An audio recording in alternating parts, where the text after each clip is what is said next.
Então, nós já estamos no esquenta da nossa live do dia 1º de abril, que é o dia do golpe, né? Os militares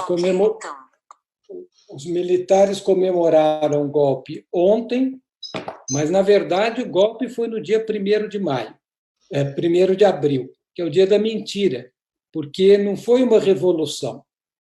Nós vamos ter uma aula hoje com a professora Maria Orlanda Pinassi, que é professora aposentada da Unesp de Araraquara, professora de Ciências Humanas da Faculdade de Ciências e Letras, para discutir o que foi a ditadura, e qual foi a importância da ditadura, e como a ditadura não foi resolvida pela sociedade brasileira. Então, é assim que nós vamos comemorar o 1º de maio, de maneira crítica, aqui, obrigados à quarentena para cuidar da nossa saúde e da saúde de todo mundo, mas lutando com os meios que a gente tem. Ninguém vai parar de lutar, seja a circunstância que for. Esta é uma atividade do contrapoder. O contrapoder está preparando várias atividades para este período de quarentena. Nós vamos fazer esta live hoje com a Maria Orlanda. Amanhã nós vamos ter a segunda aula do curso do Hélio Azara, é um curso sobre Hegel e Marx pelo YouTube. Quem quiser pegar o curso no meio do caminho, tem a oportunidade de assistir a primeira aula pelo YouTube e já participar da segunda aula. Eu participei e aprendi um montão de coisa.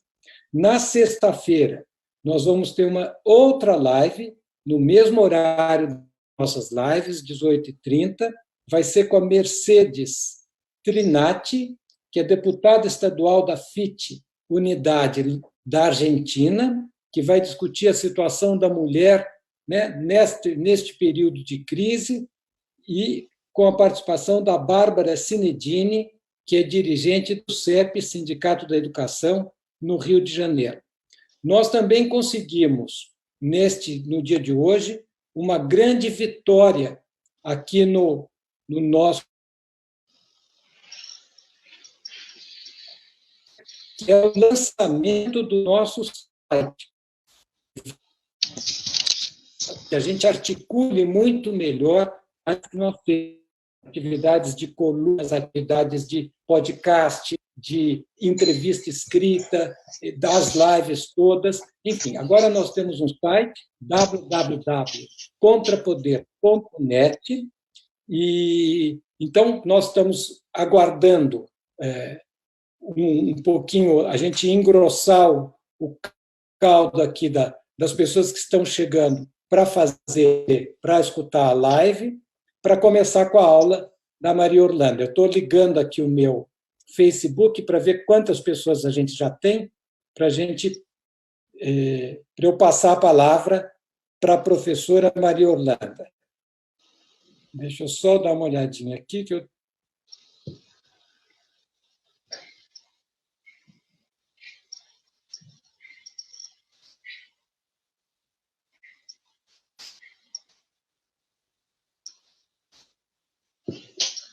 acho que, Maria Orlanda, que a gente pode ir começando.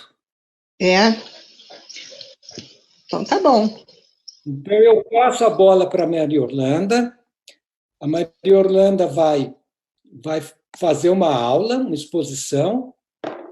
Depois a gente para. Quem tiver pergunta, vai fazendo a pergunta pelo Facebook. Eu vou receber as perguntas e depois a gente faz uma conversa, né, como, enfim, um ping-pong com a Maria Orlanda para discutir esse assunto. Então, Maria Orlanda, é com você. Primeiro, antes, agradecer imensamente a Maria Orlanda, agradecer ao Marino, que está na retaguarda aqui, sem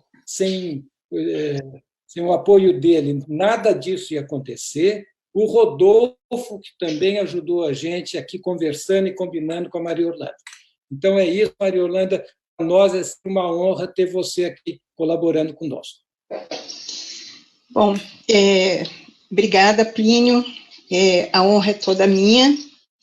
E toda vez que eu marco presença aqui, sempre são temas que me fazem pensar bastante, e também as contribuições que vêm para mim me ajudam a sempre refletir com mais propriedade ainda sobre aquilo que nos inquieta tanto nesse momento que a gente está vivendo, né? Bom, não foi muito diferente hoje, que foi me colocada essa tarefa, né, de expor um pouco o que eu penso sobre ditadura, fascismo, sobre o que nos aconteceu há 56 anos atrás.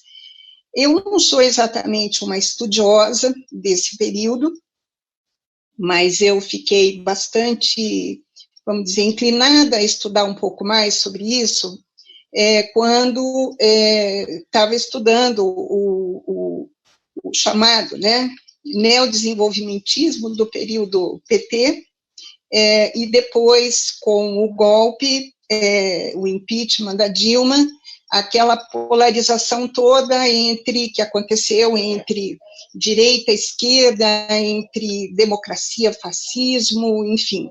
Então, foi naquele momento mais, vamos dizer, específico, que eu procurei encontrar caminhos que nos tirassem um pouco dessa polarização, né? E aí é que eu fui buscar fazer uma espécie de uma linha do tempo, né? Uma linha do tempo que começa lá nos anos da ditadura militar empresarial, né? Aqueles anos, 26 anos de ditadura, até os dias de hoje, né? Buscando fazer uma análise, não exatamente uma análise politicista, né? Porque eu acho que muita gente acaba fazendo, vamos dizer, análises laudatórias de algumas questões, fazendo análises especificamente políticas sobre a tortura, sobre, enfim, né? Eu acho que são trabalhos importantíssimos, né? Mas eu acho que é muito mais do que isso.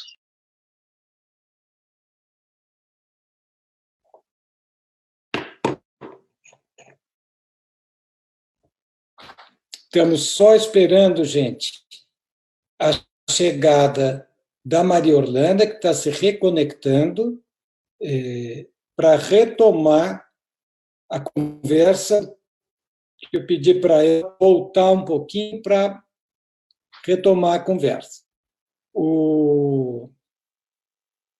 Falhas operacionais acontecem nas cálculo do Fidel Castro, quando ele entrou naquela lancha que quase naufragou. O nosso errinho hoje aqui não quer dizer nada. Então, nós, tá ouvindo? Voltou, estamos ouvindo bem você, e estamos aqui com as pessoas do Facebook que aguentaram firme, esperando a gente. Então, vamos retomar a conversa. Pode, é com você, Maria Orlanda, pode falar. Vamos lá. Não sei exatamente onde interrompeu. Você estava, né? Oi? Maria Orlanda, desculpa, você estava na bibliografia, você estava entrando na importância do Florestan. Isso. Então, esse tipo de análise, né, quando eu estava falando sobre compor essa linha do tempo, o Florestan me ajudou bastante, né? Sobretudo o texto Notas sobre o Fascismo, que está no Poder e Contrapoder na América Latina, né? Ele faz é um pequeno texto, mas é de uma atualidade incrível, né? Para a gente entender tudo o que acontece hoje, mas não só, durante todo esse período, esses 56 anos, né, que nos separam de 64, né? Então, ele diz nesse texto, que eu acho que é muito importante, para a gente até tentar quebrar um pouco essa polarização que se faz, né? Ele diz que o capitalismo em si mesmo, né, seja ele democrático ou autoritário, o capitalismo sempre exerce um totalitarismo de classe, né? Isso por quê? Porque o capitalismo acaba impondo, né, toda a sua cultura societária, que é a cultura de uma classe, como se fosse algo universal, né? Então, isso, seja em ditadura, seja em democracia, isso acaba acontecendo sempre, né? Então, essa é uma questão que eu acho importante no Florestan, né? E ele está falando isso ali no final dos anos 60, início dos 70, né? E também, o que eu acho que é muito rico nesse texto do Florestan, é que ele, ao analisar o fascismo na América Latina, ele vai dizer que todos os países da América Latina, de alguma forma, vão praticar formas crônicas, né, de fascistização. Então, o que ele vai dizer? Aqui na América Latina não acontece um fascismo igual o que aconteceu na Itália, na Alemanha, né, na Espanha, Portugal, enfim, né? Mas aqui são formas de fascistização, são formas crônicas. Vamos dizer, ele vai chamar isso de, vamos dizer, crise estrutural da política da América Latina, né?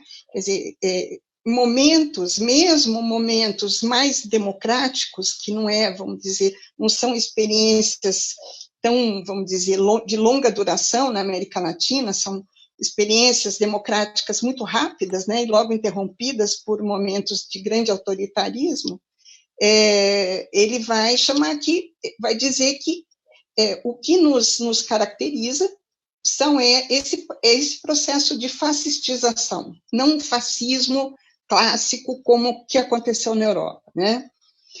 Bom, então isso significa assim, mesmo os momentos democráticos na América Latina não abrem, vamos dizer, mão do autoritarismo, né?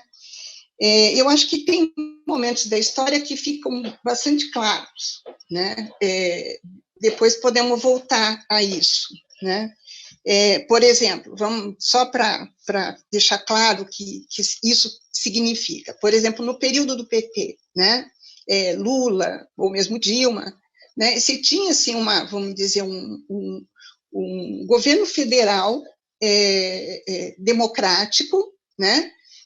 Que não incitava vamos dizer, a violência contra a população, coisa e tal, mas isso ficava a cargo dos governos estaduais, né? Então, os vários governos estaduais desciam o cacete nos movimentos, nas manifestações, coisa e tal, e é como se não houvesse nenhum tipo de ligação entre governo estadual e governo federal, né? Então, o governo federal posava de democrático e os governos estaduais, vamos dizer, que acabavam descendo a lenha nos movimentos, né? Então, me lembro bem da época da Ieda Cruzes, no Rio Grande do Sul, né, com a brigada, jogou a brigada em cima, era um governo do PSDB, jogou a brigada em cima do MST e outros tantos movimentos, enquanto o governo federal posava de democrático ou de lavava as mãos, né? Bom, então você tem vamos dizer, esse processo, vamos dizer, que é uma característica da América Latina, né? E isso eu acho que é fundamental para a gente entender essa linha do tempo que eu estou falando, tá? Vocês estão controlando meu tempo aí, né? Bom, então, o golpe, então, né, o golpe de 64, além disso tudo, ele não pode ser pensado como um fenômeno essencialmente político, né? O golpe e essa linha do tempo que eu vou tentar analisar aqui com vocês, né? esses não são processos essencialmente políticos, são processos, como eu falei no início, que vão fazer parte de um grande projeto, um projeto neoliberal. Né? Bom, então, os 26 anos como eu falei, 26 anos de vigência da ditadura, serviram, então, como eu falei no início, de ponta de lança de um processo social, econômico e político, com vários desdobramentos até aqui, tá? São, então, fundamentos do neoliberalismo que acontecem naquele período. É diferente, né, esse período é diferente do que vai acontecer, por exemplo, com o neoliberalismo no Chile e o neoliberalismo na Argentina. Né? Mais no Chile, mais característico, né? Neoliberal mais característico, e na Argentina, que vai ser, assim, um processo de, já naquele momento, né, pouco posterior à nossa ditadura aqui, né, mas é um processo de desindustrialização, vamos dizer, de perda total de direito, de privatização total, né, das instituições públicas, enfim, a financiarização, né? Então, você vai ter um processo mais característico na Argentina e no Chile. No Brasil, não. No Brasil, você vai, nesse momento, você vai ter, assim, vamos dizer, a preparação do solo necessário para a implementação, mais tarde, do que ser um neoliberalismo mais clássico, tal como a gente conheceu no período, vamos dizer, do FHC, né? Mas ali já se começa a, vamos dizer, preparar esse solo, né? Então, vamos pensar, esse foi um período de modernização conservadora. Eu não vou entrar, nesse momento, numa explicação profunda sobre cada um disso, cada um desses aspectos, né? Eu vou dizer aqui vamos dizer, essas questões que eu, vamos dizer, acho que ilustram o que eu estou querendo dizer. Então, uma modernização conservadora, vai ser esse período, a inserção do Brasil numa nova lógica de expansão e acumulação do capital, tá? Mas sem perder a sua condição de país, vamos dizer, de capitalismo dependente e periférico, né? Então, se pensar nessa linha do tempo que eu estou falando, da ditadura até os dias de hoje, a gente veria assim, ó, como se tivesse cortes históricos, né? Então, governos militares autoritários, aí o processo da democratização, Tancredo, Collor, Itamar, FHC, né? Aí a democracia popular, Lula e Dilma, tá? E aí o fascismo, um fascismo democrático, tá? Porque foi um governo, vamos dizer, fascista, de uma forma genérica, né, eleito democraticamente. Então, a gente olhando por esse prisma, aparecem, vamos dizer, governos absolutamente distintos uns dos outros, muito diferentes, né? Cada um, vamos dizer, teve uma relação diferenciada com, vamos dizer, com a sociedade civil, né? Enfim, e cada um, vamos dizer, usou mais ou menos, vamos dizer, todo o aporte de segurança e de defesa que foi inaugurado durante o período da ditadura e que se manteve durante todo esse período, tá? Uma grande, vamos dizer, investimento do Estado no aparato militar, né? Ou seja, a militarização que foi constituída no período da ditadura, ela se manteve durante esse período todo, né? E mais recentemente, né, principalmente no segundo governo de Lula e no governo da Dilma, você tem um enorme investimento vamos dizer, nessa tecnologia militar, né? Depois a gente volta a falar sobre isso. Então, esse é um processo que nunca foi desmontado, nunca foi desmontado, na verdade. Ele foi, pelo contrário, ele foi sendo, vamos dizer, tendo investimentos muito grandes nesse processo. Agora, a gente precisa ter, o que eu falo, um olhar de totalidade sobre esse processo todo, né? Um processo que foi iniciado em 60, 70, mas que nunca foi interrompido. Pelo contrário, durante todos esses governos, nós tivemos enormes contribuições de cada um deles, né? Então, você tem, assim, reformas e contra-reformas que vão ser realizadas para que o nosso capitalismo selvagem, voltando ao Florestan, né, atendesse às demandas do neoliberalismo internacional. Então, por exemplo, o momento Collor, o momento FHC, o momento Lula, são momentos que vão, de alguma forma, atender necessidades do neoliberalismo em âmbito internacional. Porque, como eu falei, nós jamais vamos deixar de ser países, mesmo com toda a pretensão do período neodesenvolvimentista, né, entre aspas, quer dizer, mesmo naquele momento, nós não deixamos de ser quintal, né? Bom, durante o período do golpe, o que vai ocorrer que depois a gente vai observar ao longo de todos esses anos que nos separam daquele período, né? Um processo de financiarização da economia muito forte, vai haver transnacionalização dos capitais nacionais, né? A Revolução Verde, né? O que vai significar isso daí? A industrialização da agricultura vai dar origem a toda uma hegemonia do agronegócio, né? Que vai se desenvolver terrivelmente a partir dos anos 90, né?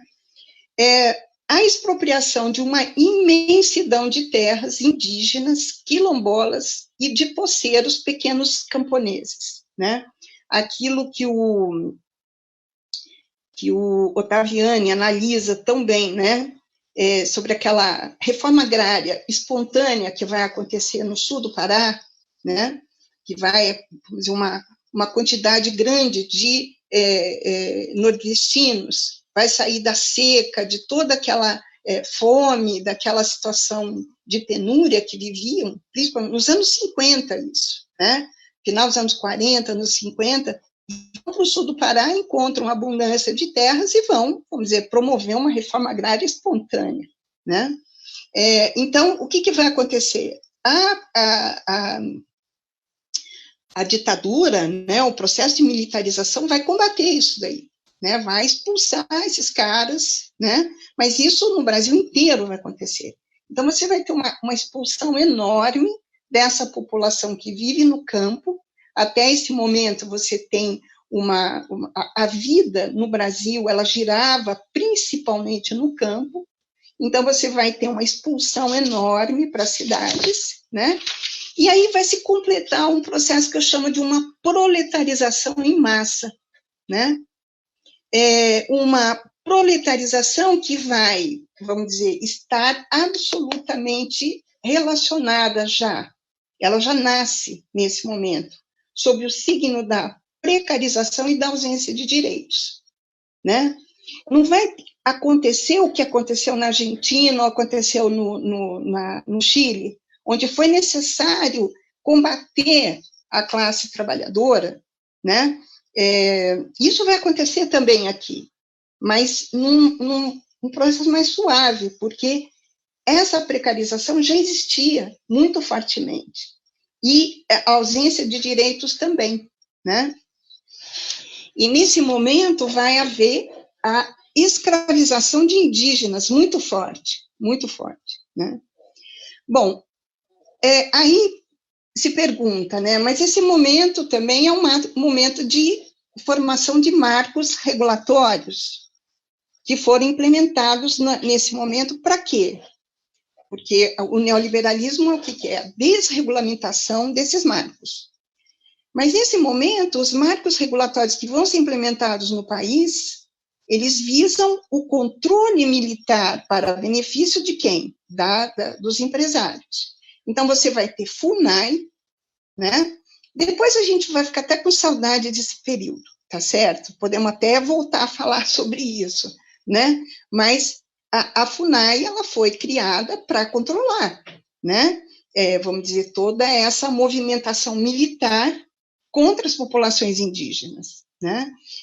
O INCRA também, regulamentação de terras para benefício dos grileiros, dos grandes, né, proprietários que vão principalmente para alargar a fronteira agrícola do país, né?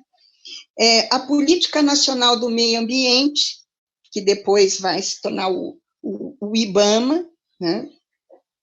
Você tem a Sudene, você vai ter esse momento, a dinamização do projeto Carajás, a construção da ferrovia do aço, né? Vamos dizer, toda uma dinamização também da Companhia Vale do Rio Doce, né? Ou seja, uma série de empresas, né, que tiveram sua criação no período de Getúlio Vargas, vão ter um enorme, vamos dizer, um enorme impulso, um enriquecimento muito grande nesse período, né? Formação de barragens, aí estou pensando em Itaipu, Tucuruí, usinas de Angra 1 e Angra 2, Transamazônica, Ponte Rio-Niterói. Então, você tem um dinamismo enorme nesse período, né? Que vai, vamos dizer, favorecer principalmente aquilo que se chama o Império das Empreiteiras, né? Então, você tem aí Odebrecht explodindo, Andrade Gutierrez, eu estou só para citar algumas, né? Para dizer, olha, isso não é algo que surge no último governo PT, nos governos PT, isso já vem de longa data, né? Esse enriquecimento dessas empresas e essa matriz de produção, né? Baseada na agricultura, na mineração, no hidro e no agronegócio, enfim. Esse é um processo que já vem, vamos dizer, se desenvolvendo largamente desde o período da ditadura militar, tá? Bom, então, o que nós temos aqui, peraí, que uma folhinha minha escapou aqui, peraí.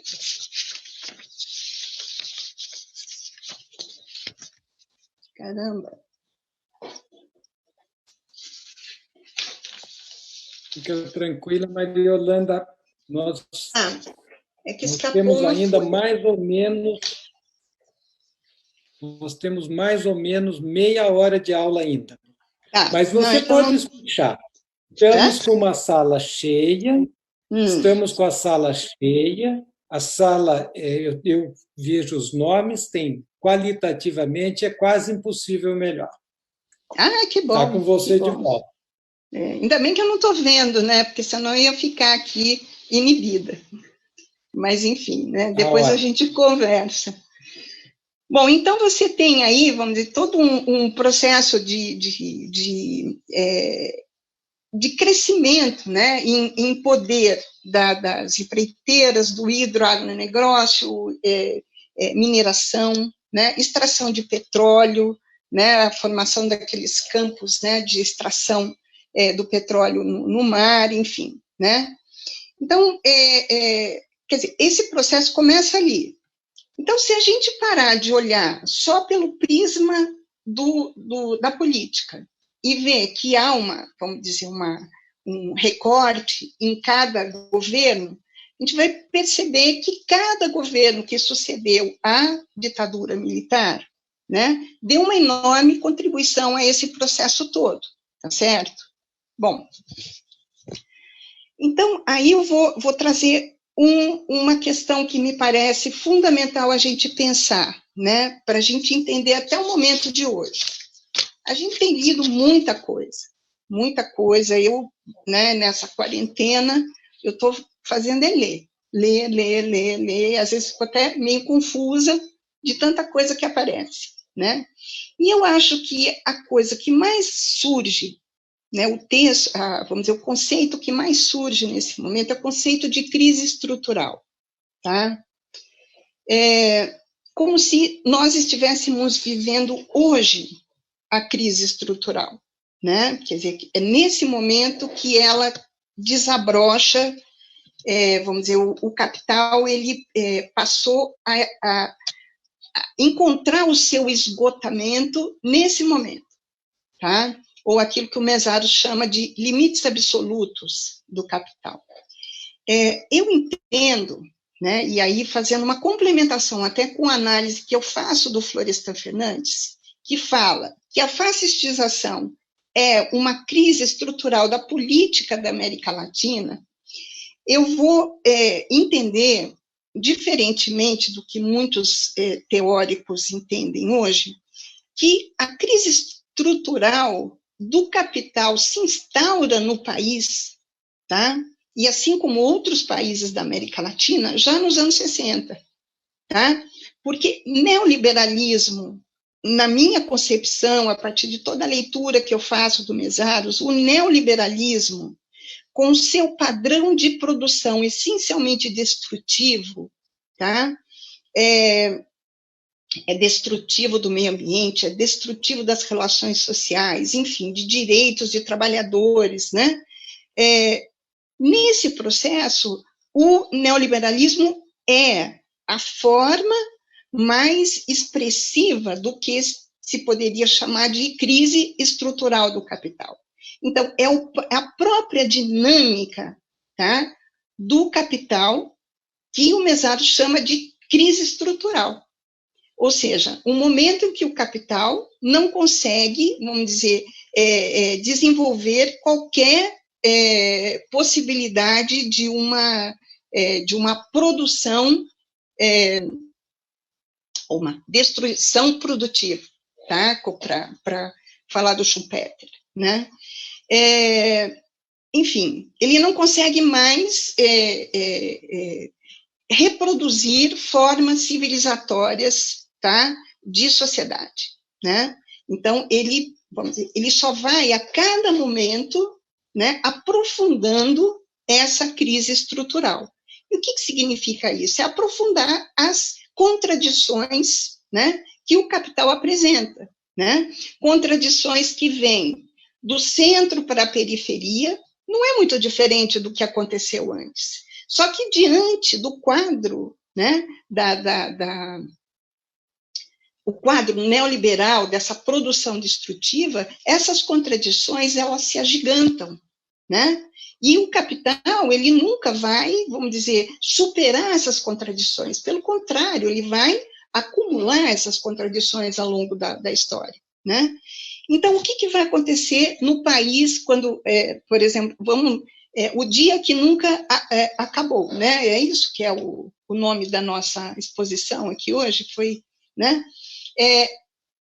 Isso, é exatamente isso. Infelizmente, não acabou mesmo, entendeu? Porque não se trata somente da ditadura, tá? Como, vamos dizer, uma supressão de direitos imediata, tá? Um olhar imediatista. Se trata de um projeto, né? Um projeto que o Brasil ele tem um papel, né, social, econômico, político dentro desse quadro mais amplo, mais geral, né, do neoliberalismo ou da crise estrutural do capital, como a gente quiser analisar isso daí. Então, eu assim, vamos dizer,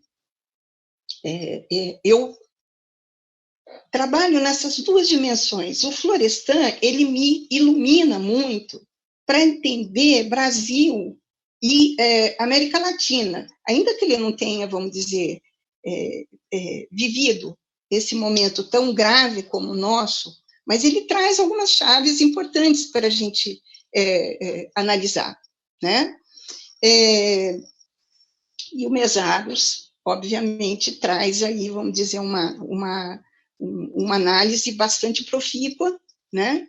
Porque ele não vê a crise estrutural como sendo instalada hoje, mas o próprio neoliberalismo é a forma da crise estrutural, né, do capital.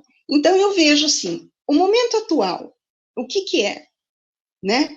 É um encontro, o momento atual não, esse momento, esse período largo, tá, da ditadura até os dias de hoje, é o encontro de uma crise estrutural da política que acontece no país desde o século XIX, passando por todo o século XX, XXI, com a crise estrutural do capital, né? Então, essas duas dimensões é que se encontram, e vamos dizer, e cada um dos governos, né, que vai administrar, porque a gente pode observar uma coisa, nenhum dos governos, né, que sucede outro, por exemplo, Itamar, FHC criticaram muito o Collor, mas muitas das coisas que o Collor implementou não foram revogadas pelo FHC, né? FHC implementou uma série de medidas que não foram revogadas por Lula, né? A mesma coisa com Dilma. Enfim, cada um desses governos acabou, vamos dizer, aprofundando ainda mais, vamos dizer, os aspectos mais trágicos dessa crise estrutural no país, tá? Não vou entrar no mérito de cada um deles, tá? Não vou analisar aqui o que foi, alguns falam, né, de neoliberalismo ortodoxo, de FHC, o neoliberalismo, ou o neoliberalismo do Lula, né?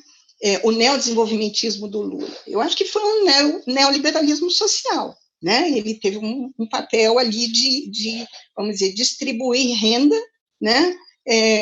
No momento de necessidade de alívio social, o capital estava, vamos dizer, criando inúmeros problemas sociais graves, né? Então, cada um desses governos teve esse papel. Então, como é que fica essa situação da polarização entre ditadura e democracia? Eu não estou aqui dizendo que ditadura é igual a democracia. Longe de mim, não estou falando isso, tá? Não é isso. São dois aspectos complementares do mesmo processo. Tá, de um mesmo processo.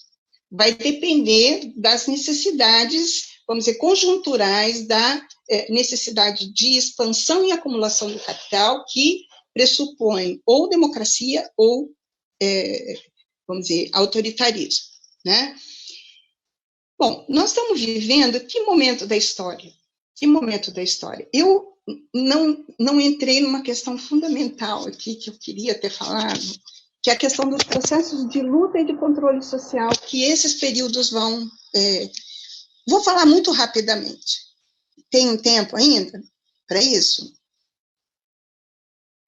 Vamos fazer o seguinte, tem sim, nós temos ainda mais ou menos 15 minutos, se a gente precisar, espichamos mais 5, a sala está cheia, tem muita gente interessada, e vamos aproveitar.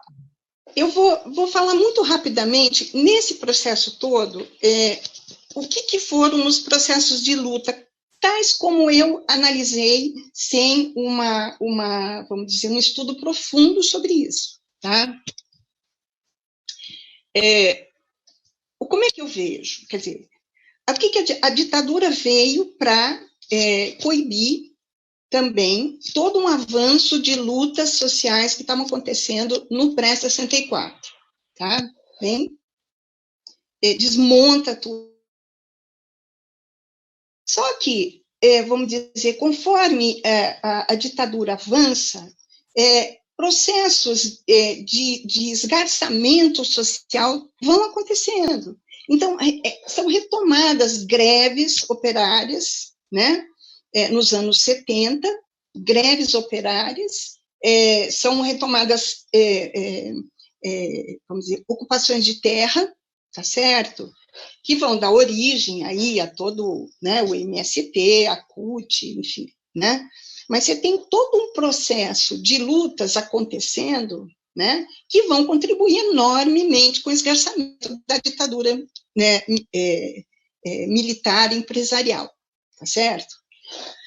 Bom, o que acontece? São lutas que estão fora do escopo da institucionalização, tá certo?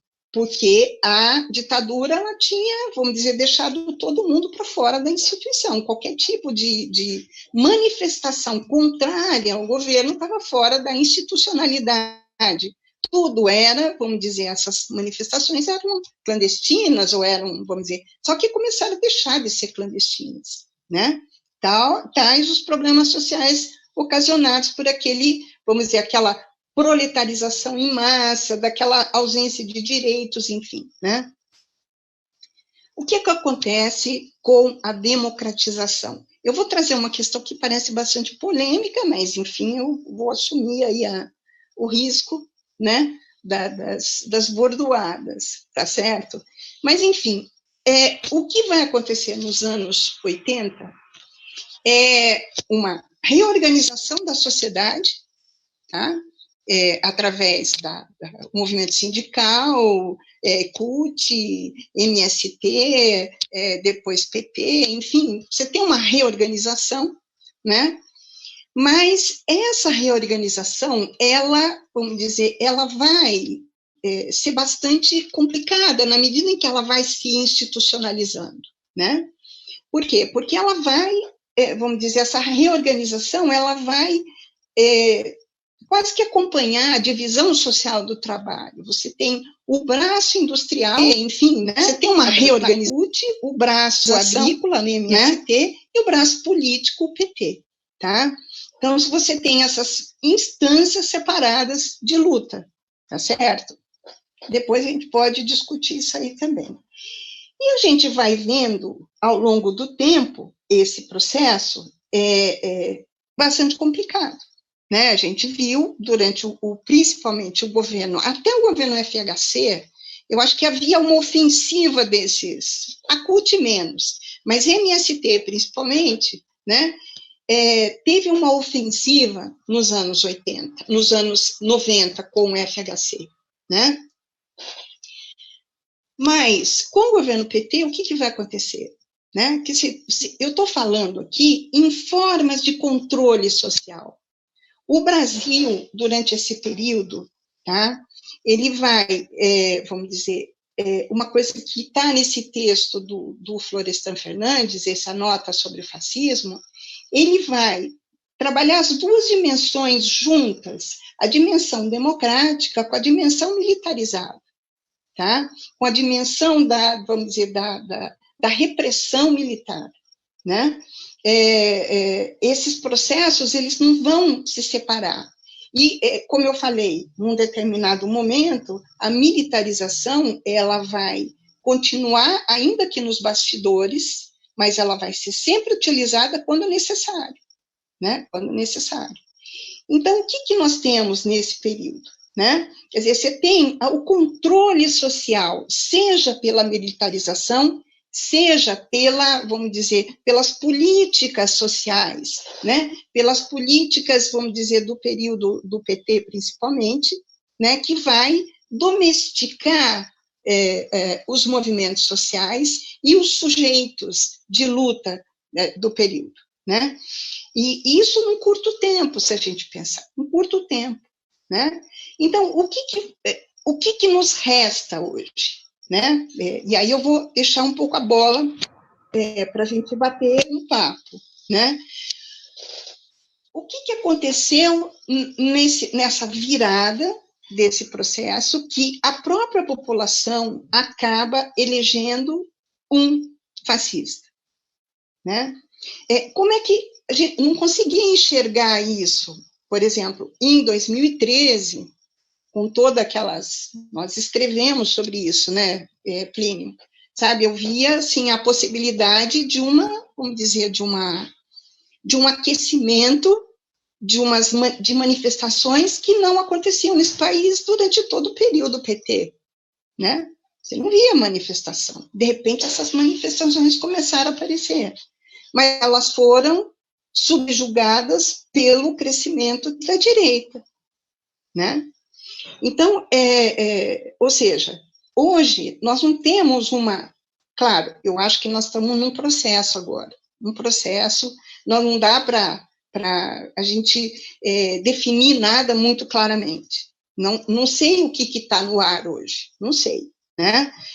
Mas o fato é que até, vamos dizer, 2, 3 meses atrás, não havia uma predisposição popular contra o governo, tá? Por tudo que está fazendo. Se a gente fizer uma comparação entre as manifestações que aconteceram na América Latina, né, principalmente a partir de outubro de 2019, né, e eu estou pensando, sim, Chile, principalmente, mas não só, você teve manifestação na Argentina, no Uruguai, no Haiti, você teve manifestação em vários países, e o Brasil, né,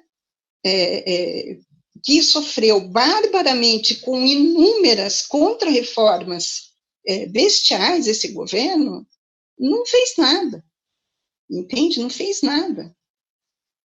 Então, por que isso aconteceu?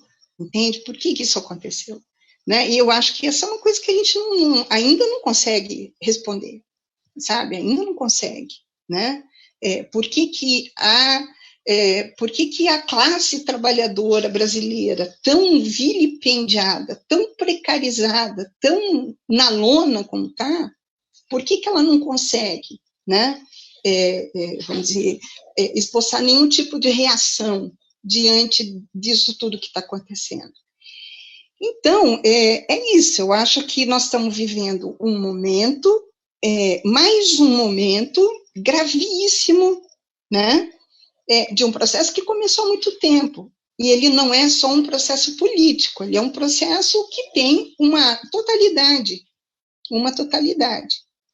Agora, nesse momento, eu acho que ele está mal das pernas, muito mal das pernas, e eu acho que é um momento importantíssimo para a gente, sabe, tomar a dianteira um pouco, sabe, se adiantar, se não, vamos dizer, nas formas de ação nesse momento, ou pelo menos tentar analisar, aproveitar essa quarentena, né, para tentar articular formas de se adiantar esse processo todo que está acontecendo, porque os caras estão perdidos, tá? Estão perdidos.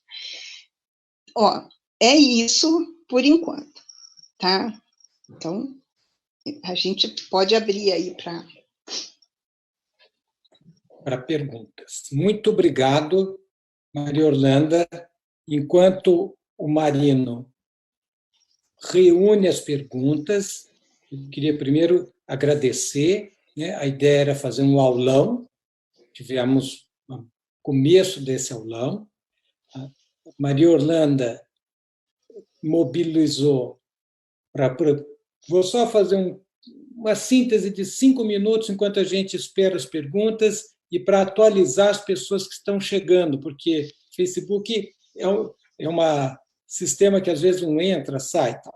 Então, a Maria Orlanda, acho que ela mobilizou, você me corrija, Maria Orlanda, 2 autores, basicamente, né? O Florestan e o Mesaros, que eu sei que são autores referências da professora Maria Orlanda, para dizer basicamente o seguinte: a ditadura não acabou.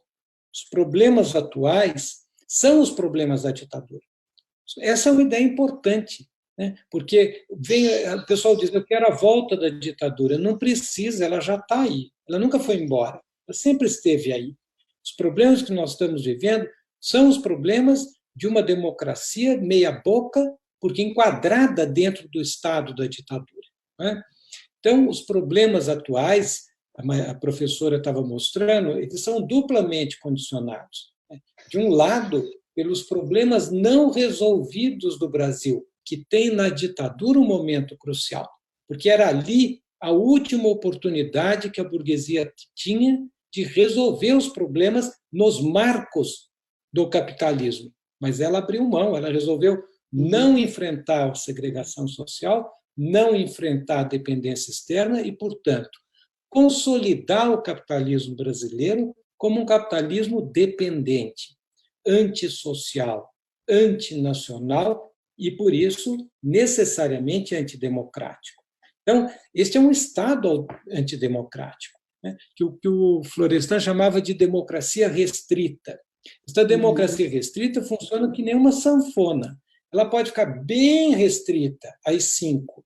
ela pode ficar bem ampla, Constituição de 88, e ela pode variar, mas ela sempre tem um limite. O limite é, não se pode, não se aceita nenhum processo social e político que coloque em questão a ordem do capitalismo dependente. E é este é um lado. Então, a nossa sociedade carrega estes problemas. E quando vem, então, a chamada globalização, essa globalização bate numa sociedade extraordinariamente vulnerável. E o que nós estamos assistindo hoje, que é o que a professora mostrou, é estes problemas vindo à tona, porque eles não foram resolvidos. Todos eles. Então, eles vêm à tona com força dupla, porque com todas as contradições acumuladas nestes 50, 60 anos digamos, de Estado autocrático burguês, para usar um termo.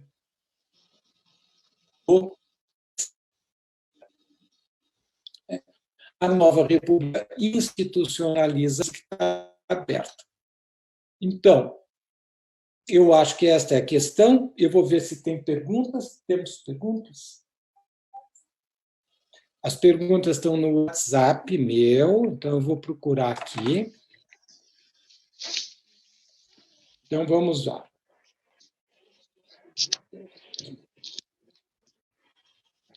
Está aqui. Então, eu vou fazendo as perguntas, Maria Orlando. Tem uma primeira pergunta aqui, da Lucelma Braga. Uhum. A pergunta é a seguinte: corremos o risco de uma ruptura da institucionalidade democrática com o Bolsonaro no contexto do coronavírus? Então, no fundo, se o Bolsonaro pode aproveitar o coronavírus para dar um golpe, né? Como a professora vê esse processo? Acho que tem mais pergunta aqui. Opa, está cheio de perguntas, eu fiz a última. Professora Maria Malta, do Rio de Janeiro, que é uma querida professora, faz a seguinte pergunta, Maria Orlando. Eu vou te fazendo de 3 em 3, tá? Para não te encher muito a cabeça. Bom. Militarização e projeto de nação andam juntos? No Brasil, parece que sim. Os projetos de nação vitoriosos tiveram sempre uma pegada militarizante? Não? Eu não entendi. Então, essa é a pergunta. Você pode repetir para mim, por favor, essa segunda parte? No fundo, é a mesma pergunta, era só uma forma diferente. No fundo, ela quer discutir o seguinte: o papel dos militares na construção da nação.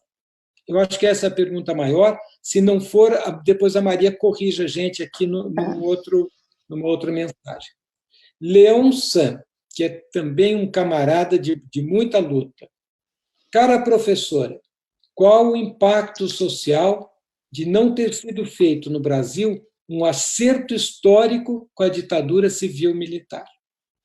E vou fazer. Então, já fizemos 3 perguntas, depois eu vou continuar com a pergunta do Jaime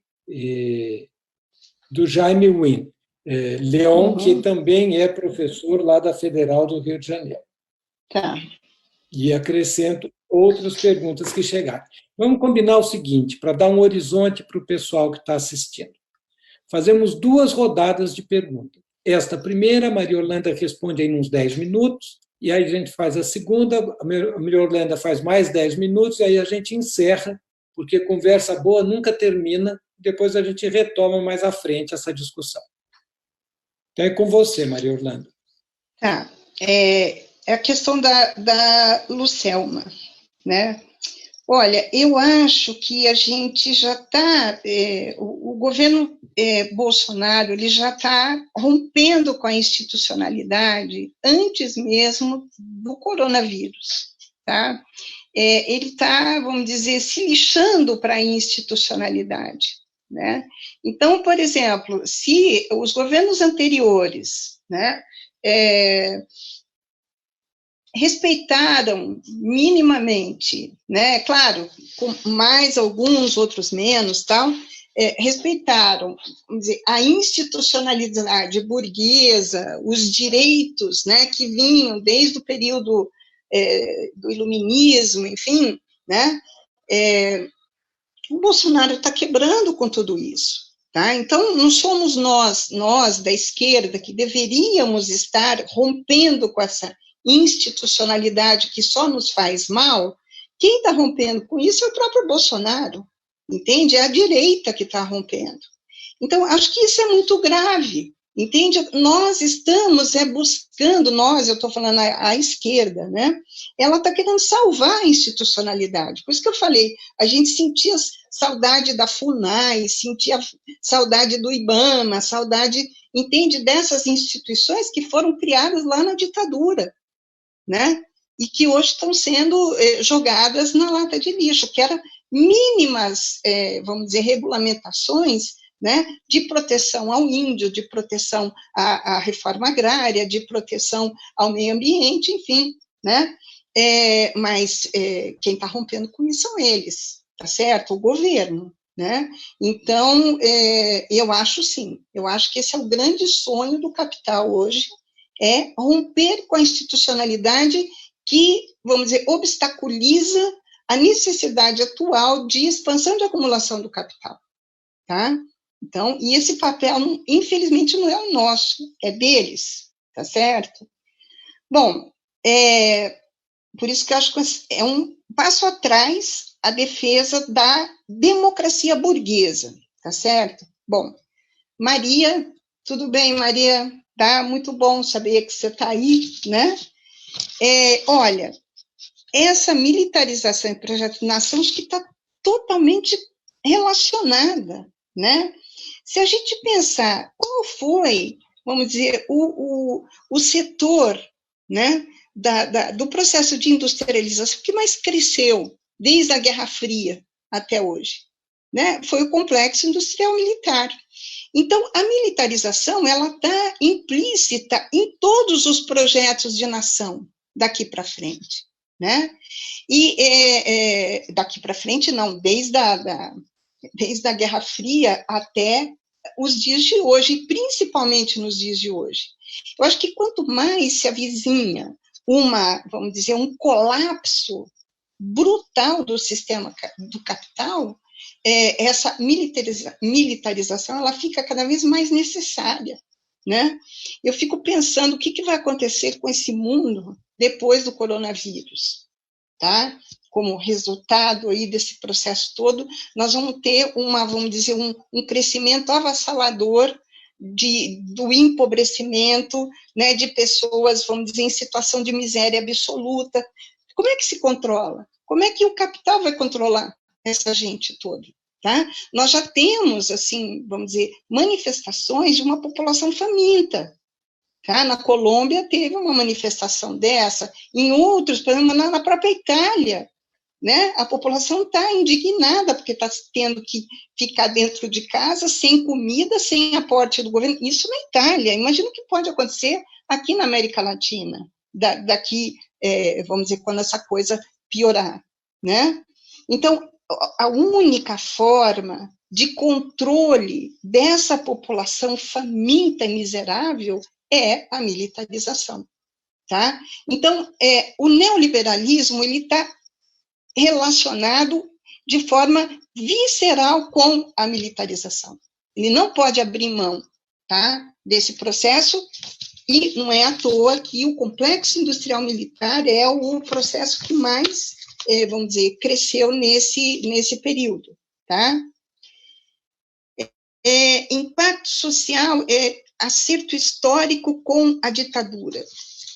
Olha, assim, a gente poderia ter feito, vamos dizer, acertos históricos com alguns aspectos da ditadura, tá? Não com a ditadura, porque como o próprio Plínio, né, esclareceu aí da minha fala, né, esse processo está em vigor, tá?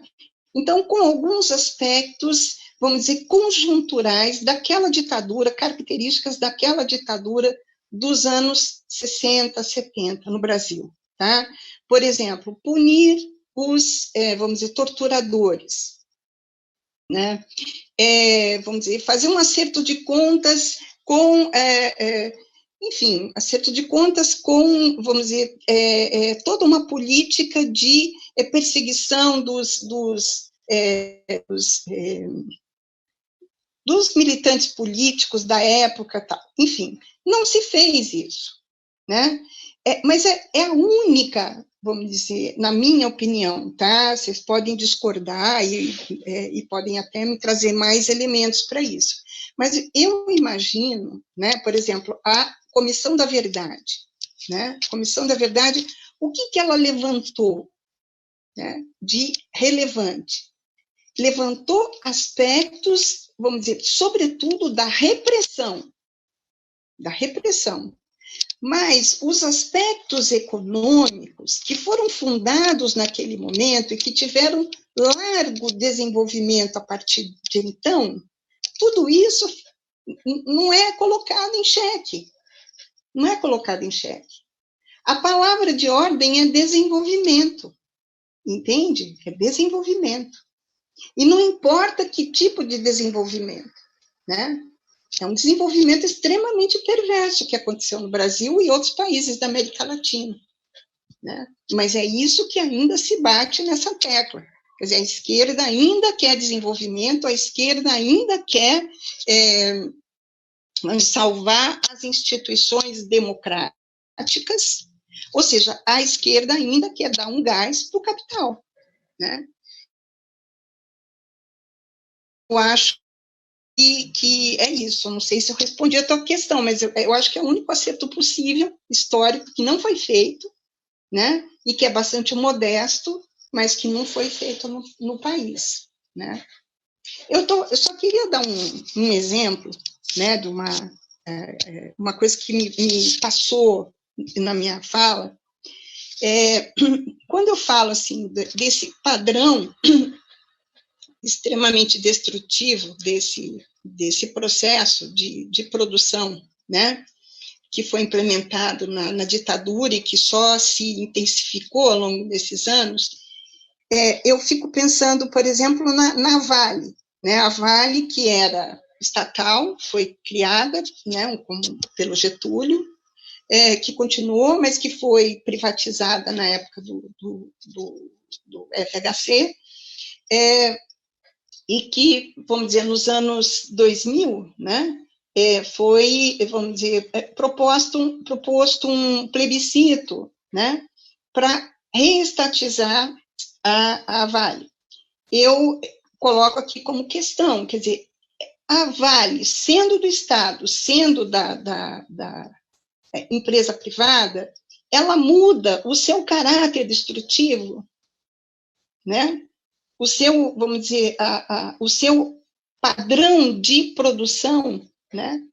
Então, essa questão também de ser do Estado, não ser do Estado, enfim, eu acho uma questão que é bastante questionável nos dias de hoje, né? Enfim, eu acho que é isso, essas três, acho que respondi. Ótimo. Eu vou fazer o seguinte, mas tem mais duas perguntas aqui, mas eu vou fazer uma de cada vez, para facilitar um pouquinho. É uma pergunta do professor Jaime Leon, que é lá da UFRJ, um jovem professor, foi nosso aluno lá do Instituto de Economia. Ele faz uma pergunta que eu vou resumir da seguinte maneira: fascismo e desemprego estrutural em grande escala. Porque desemprego, subemprego no Brasil sempre teve, mas não na proporção que a gente está vendo agora. E não é uma debilidade para o fascismo? Porque uma coisa é você pensar ditadura e crescimento de emprego. Outra coisa é você pensar, digamos, um governo fascista, mas que não oferece emprego. Acho que é essa a pergunta dele. No fundo, ele está dizendo, claro, qual é a base social do fascismo?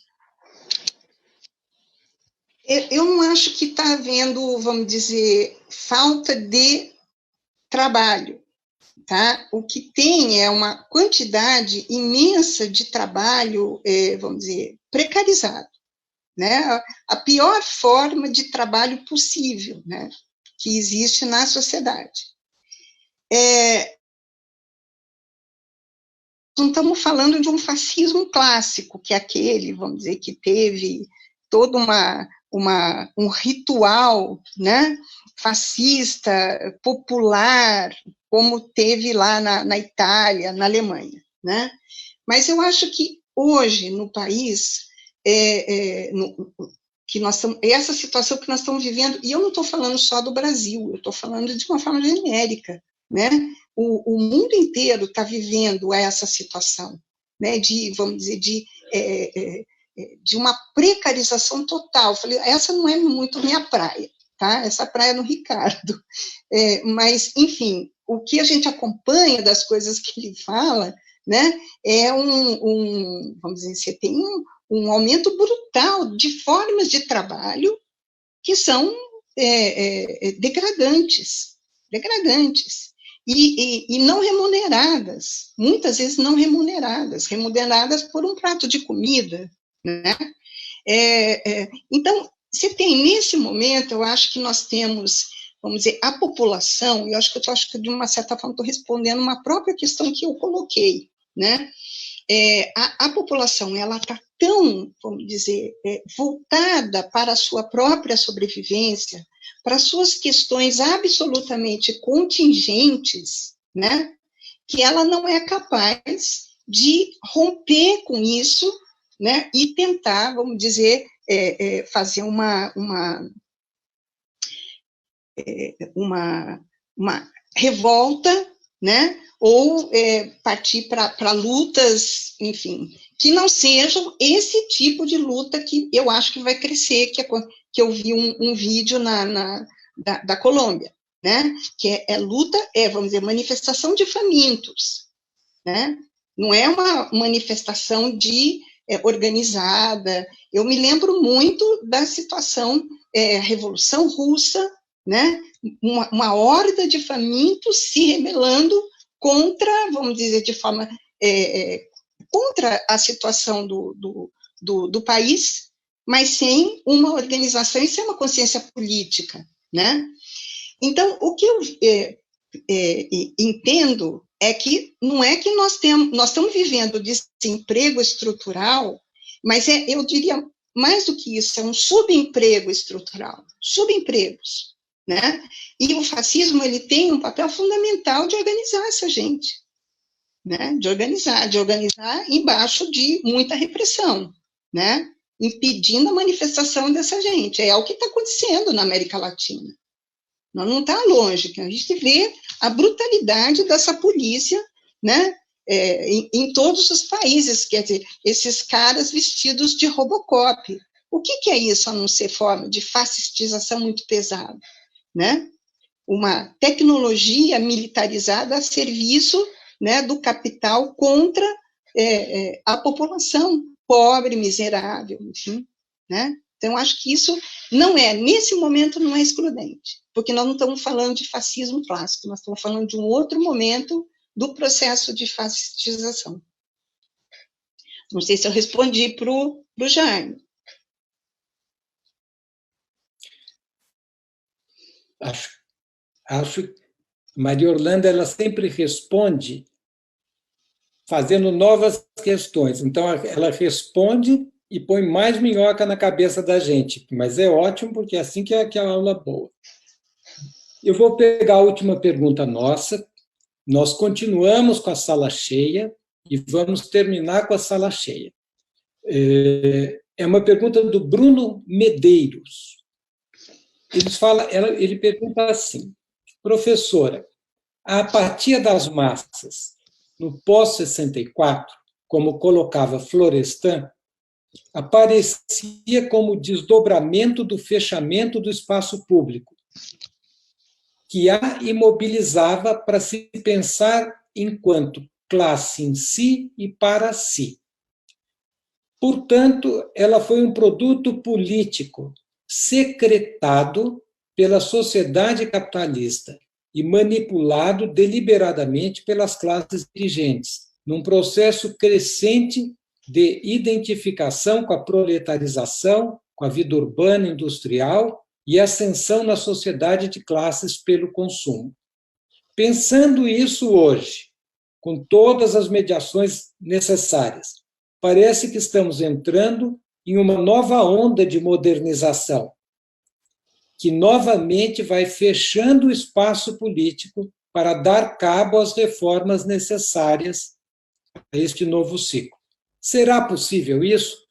Existe base social para isso? Uma pergunta complexa, que, no fundo, quer dizer o seguinte: a classe vai se estruturar como classe em si ou não?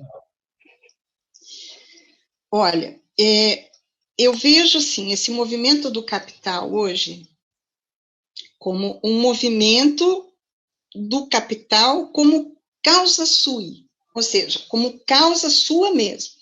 Nunca o capital ele esteve tão, vamos dizer, desdenhoso das necessidades humanas, tá? Tá absolutamente distinto, ele vai continuar a sua saga destrutiva e vai se lixar para o... Eu acho que o Bolsonaro é bem um exemplo disso, tá? É um exemplo desse... É um político que corresponde bem ao que o capital... a forma como o capital se relaciona com os seres humanos, né? Então, eu não vejo a possibilidade de, vamos dizer, a gente pensar na organização da classe tal como a gente pensou no passado, tá? Não vejo essa possibilidade. Daquela forma organizada, do trabalhador na fábrica, enfim, não que esse esteja fora, mas ele é mais um elemento de um processo de organização que tem que acontecer a partir de agora, né? Mais uma vez, eu acho que o Ricardo fala bem sobre isso, né? Então, nós temos hoje, vamos dizer, várias formas de manifestação que me parecem muito interessantes para a gente ficar atento, ficar alerta, né? E eu acho que a que mais me mobiliza hoje é a luta das mulheres. Isso em termos mundiais, né? As mulheres, elas têm conseguido ser, vamos dizer, o segmento da sociedade que mais enfrenta, né? Vamos dizer, os problemas que o capital apresenta, né? Foi o único movimento que teve uma representação grande na época da campanha do Bolsonaro. Se a gente pensar, por exemplo, a organização das mulheres na Argentina, é fantástico, entende? Porque quando tem reunião, por exemplo, esqueci agora, teve uma reunião de algum grupo econômico forte aí, esqueci o nome agora, na Argentina, elas estiveram lá, entendeu? Estiveram lá, elas se organizam todo ano numa, vamos dizer, num encontro monumental, e a luta pelo aborto, pela legalização do aborto, ela nunca foi uma coisa que esmoreceu na Argentina, nem na época que o Papa, né, argentino vociferou contra o aborto, né?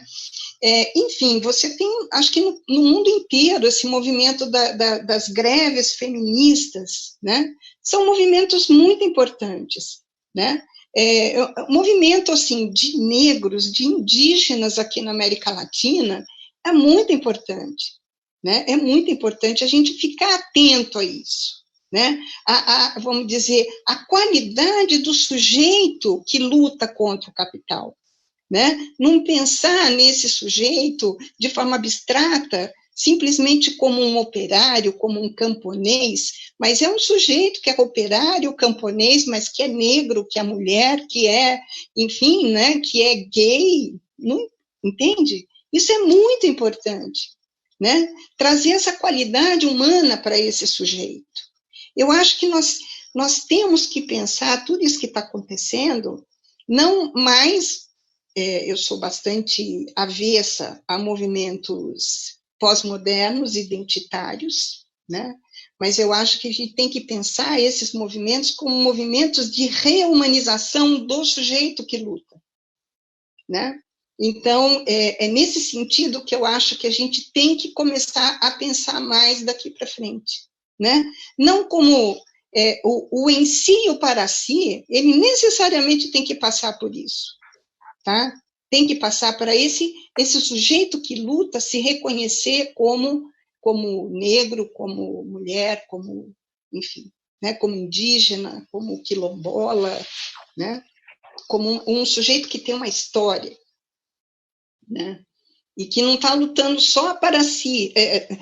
Não, peraí, para não confundir as bolas aqui. Não é um sujeito que está lutando só pela própria causa, né, mas está lutando pela emancipação, que não é só sua, mas é a emancipação da humanidade, né?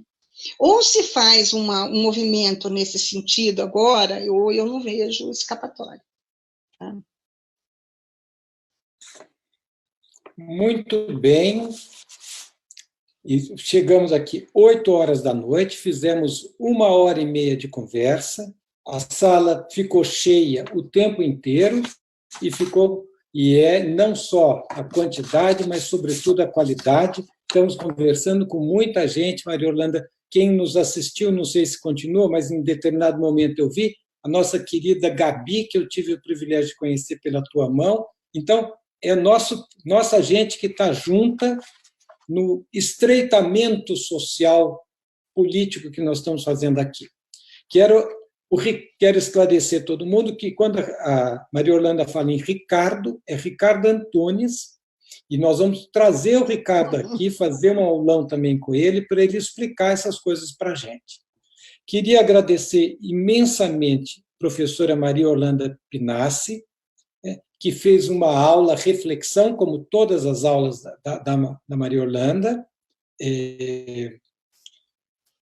que a Maria Orlanda é uma referência da esquerda brasileira, né? É uma pessoa que está o tempo inteiro provocando e insatisfeita com o acúmulo que existe e exigindo mais. Isso é importante e nós vamos, sempre que possível, colocar a Maria Orlanda aqui para socializar, para instigar todo mundo a pensar melhor.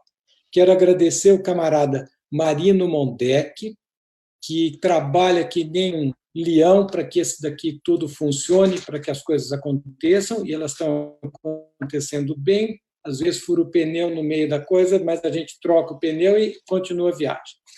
Quero agradecer todos os camaradas que estão aqui, que ficaram firmes, convidá-los a compartilhar, a avisar todo mundo que tem, né, das coisas que a gente está fazendo, e convidá-los a participar, se quiserem, contribuir, ajudar, sugerir, enfim, o que quiser.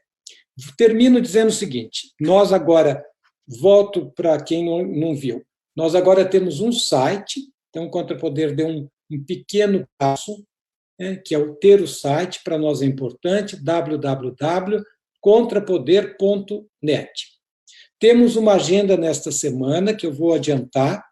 Amanhã tenho segunda aula do curso do professor Hélio Azara, que é, no fundo, um curso sobre a dialética de Hegel e Marx, né? Como é que o Marx pega a dialética do Hegel e transforma numa dialética, digamos, a serviço da classe operária. Amanhã, às 15h30, a segunda aula, a primeira está no YouTube. Na sexta-feira, 18h30, vamos ter uma live sobre a luta das mulheres, que falava a professora Maria Orlanda aqui no encerramento, com a deputada estadual Mercedes Trimati, da FIT Argentina, mediada pela Bárbara Cinedino, dirigente do CEP do Rio de Janeiro. No domingo, teremos dicas culturais, dicas de livros, dicas de filmes, de poesias, mas não aquela dica que está todo mundo dando dica, e toda dica é boa. Mas a nossa dica é aquela dica que está escondida, aquela coisa, digamos, preciosa, mas que não está muito divulgado. É muito boa. Na próxima semana, nós já teremos um novo curso, na terça-feira, 15h30, teremos o curso da Marcela Darido, do Coletivo Negro do Instituto de Economia da Unicamp, da pós-graduação, que vai ser Racismo Estrutural e Capitalismo. Na quarta, vamos ter uma live com a Sâmia Bonfim, e estamos ainda planejando mais 2 lives, mas isso ainda não está pronto, mas a ideia é, até o fim de semana, ter um calendário para a gente, no confinamento, se tiver tempo, aproveitar bem o tempo para a gente discutir política, afinar bem a viola, porque a luta continua. Bom, além disso, nós vamos publicar, vai sair no site, uma entrevista com o Ricardo Antunes, né, que foi feita pela camarada Natália Granato, e temos um podcast. Você vê como, Maria Orlando, eu estou todo moderno agora. Estou vendo. Temos um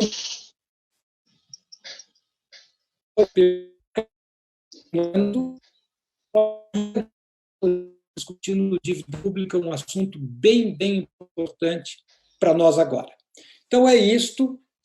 Eu encerro aqui a nossa conversa. Agradeço do fundo do coração a Maria Orlanda, que eu sei que ela tem um cotidiano duro, e ela cavou esse espacinho para a gente, digamos, e eu aprecio muito esse favor que ela fez para todos nós, de poder permitir que a gente escutasse ela.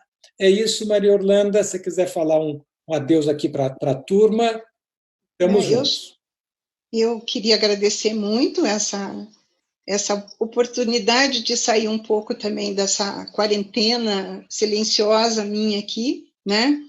E trocar um pouquinho com vocês esse momento que é muito, muito rico para mim, né? E espero que tenha trazido alguma coisa legal para todo mundo também, tá? Queria agradecer muito você, que é meu amigo querido, né? E que acredita em mim. Não é? É isso. Eu acredito muito em você. E acredito em você, acredito nas ações coletivas que nós estamos fazendo. Eu acredito, na verdade, na nossa força coletiva, e cada um dando o máximo do que pode, dentro do que pode. É isso. Legal. Ficamos por aqui. Mando um abraço caloroso para o Fernando, que também está junto aqui conosco, que é o companheiro da Maria Orlando.